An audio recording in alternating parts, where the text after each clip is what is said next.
থেকে সেরে আমি ঢুকে পড়লাম ঘরে, মুখে পেপের কস ভর্তি, ভাবলাম জল মারবো জোরে। ও বাবা, ঢুকতেই ঘরে বউ কাপড়ের টুকরো মারলো ছুঁড়ে, বললো একেবারে স্নান করবে ফ্যানটা পরিষ্কার করে। বউ করছে ঘ্যান ঘ্যান, নাকি নোংরা হয়েছে ফ্যান, বলে কোনো নাকি কাজ করি না, অসভ্য একটা ম্যান। বউ এমনি বিউটিফুল, আমার খুব কেয়ারফুল, আজ পর্যন্ত আমার যত্ন নিতে হয়নি কোনো ভুল। বললো পাখা মুছবে ধীরে, ফ্যান অফ করে, না হলে বাবু যদি আবার কারেন্ট মারে জোরে। বললাম এত বুদ্ধিমতী তুমি, আগে জানতাম না আমি, পাখা চালিয়ে পাখা মুছতে নেই, তোমার বুদ্ধি হেবি দামি।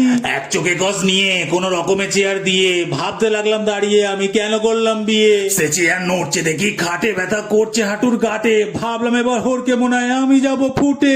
হা করে ধরলাম একটা গান, ব্লেড ধরে দিলাম টান, সে একদলা ময়লা মুখে ঢুকে গিয়ে বেরিয়ে যাচ্ছিল জান। ঠিক একটা চোখ ছিল, ওটাতেও ধুলো ঢুকে গেল, অন্ধের মতো যাচ্ছিলাম, কেউ আমায় বাথরুমে নিয়ে চলো। আর দেখতে পাচ্ছি না পাখা, দুবার দেয়ালে গেলাম টোকা, কোন রকমে সম্পূর্ণ হলো আমার বাথরুমে ঢোকা। ভাবছি আমি কবে ঠিক হব, আবার চোখে দেখতে পাবো, এবার থেকে ছুটির দিনে অফিস চলে যাবো।